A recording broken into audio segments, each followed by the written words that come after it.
Boa noite a todos e bem-vindos à Casa de Jesus, onde nos encontramos semanalmente. Esta também é uma das moradas da Casa do nosso Pai. Como já vem sendo habitual, vamos tratar do estudo do Evangelho, nomeadamente das parábolas. Para iniciar esta pequena palestra, vamos ter as palavras de Haroldo Dutra Dias, que nos vai falar sobre a parábola dos trabalhadores da vinha. Olá, bem-vindos a mais um programa Pérolas do Evangelho. Nessa temporada, estamos estudando as parábolas de Jesus.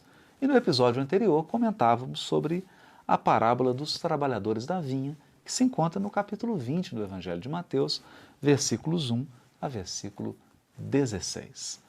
Já comentamos sobre o que significa a vinha, o vinho, a uva, comentamos sobre o sentido profético da palavra horas e agora falaremos especificamente do processo de chamada dos trabalhadores para essa vinha. Jesus destaca nessa parábola que alguns servos não foram assalariados e passaram o dia à espera de alguém que os contratasse.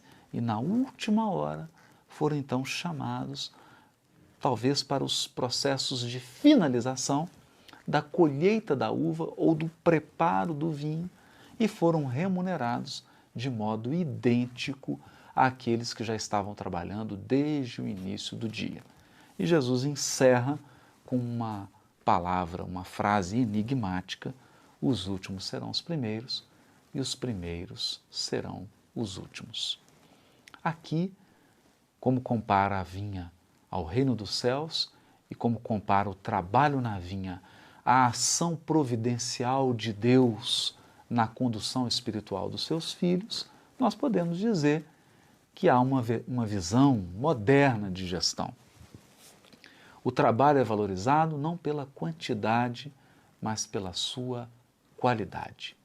É óbvio que ninguém poderia realizar o trabalho da última hora se não fosse o trabalho realizado por todos os outros que os antecederam. Mas é importante salientar também que sem as últimas providências tomadas por esses trabalhadores da última hora, não haveria o vinho à mesa. Então Jesus destaca que nos processos de espiritualização, tanto da terra como dos indivíduos, é preciso ficar atento ao momento final, ao momento da conclusão. Muito se perde nos últimos momentos. Às vezes as criaturas desenvolvem um trabalho longo, de muitas vidas, mas não conseguem concluir, não conseguem dar o fechamento, não conseguem passar para a próxima fase, porque ficam desatentos ao momento de conclusão, de finalização, ao momento final, que muitas vezes é um momento doloroso, porque todo o trabalho da vinha se conclui no momento em que a uva é pisada no lagar. Assim também, muitas vezes um trabalho longo e árduo só é concluído quando a criatura encontra o sofrimento e a dor, porque a dor e o sofrimento farão nela a conclusão de toda a obra.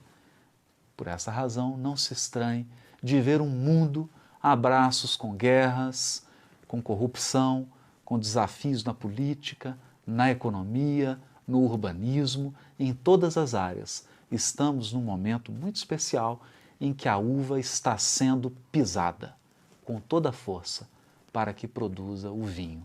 Todo o trabalho dos missionários que nos precederam foram visando esse momento especial.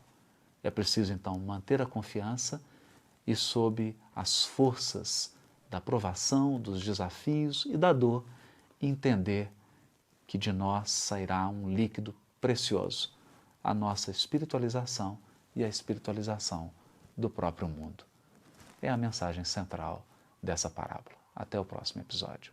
Diz-nos, pois, a parábola dos trabalhadores da vinha o seguinte: o reino dos céus é semelhante a um pai de família que saiu de madrugada a fim de contratar trabalhadores para a sua vinha.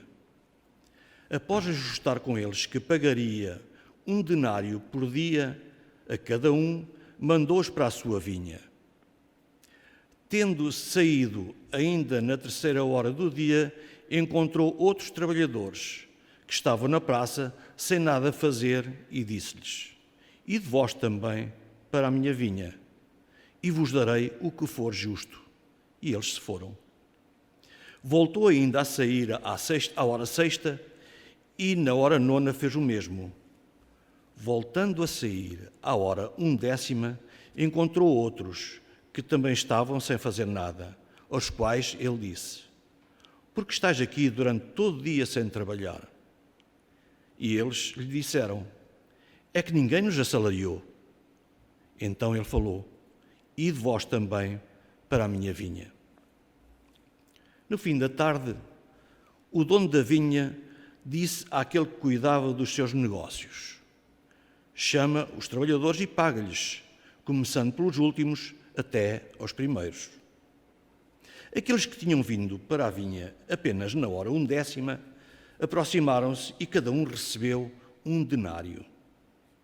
Aqueles que haviam sido os primeiros a chegar à vinha também se aproximaram e julgavam que iam receber mais do que os outros, mas receberam apenas 1 denário cada um.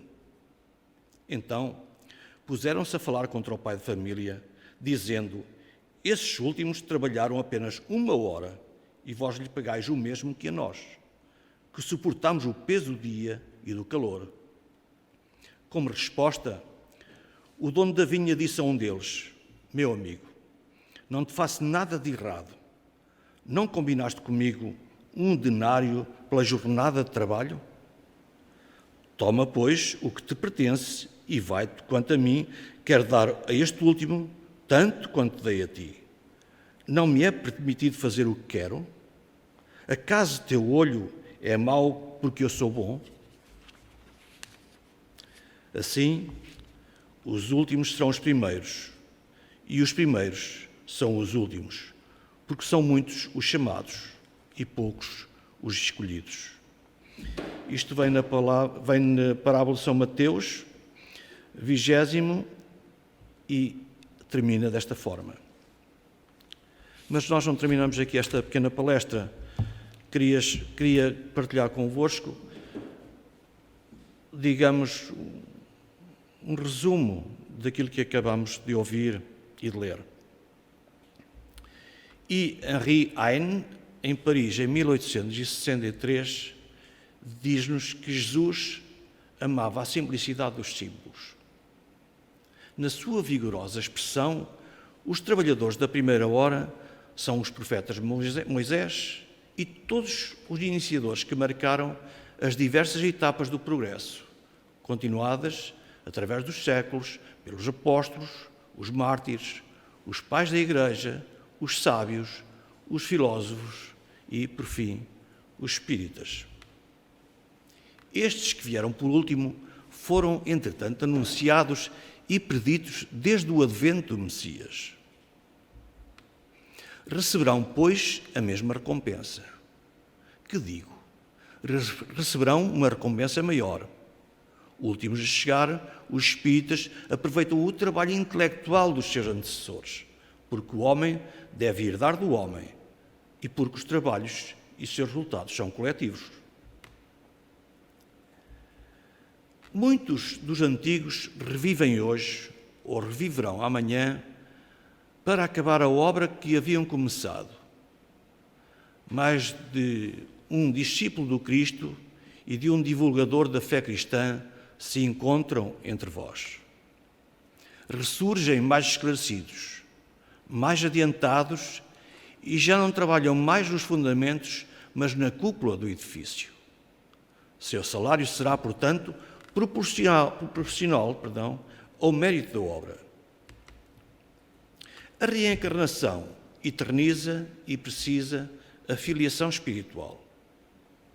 O espírito, chamado a prestar contas do seu mandato terreno, compreende a continuidade da tarefa interrompida, mas sempre retomada. vê e sente que apanhou no ar o pensamento dos seus antecessores. Reinicia a luta, amadurecido pela experiência, para ainda mais avançar.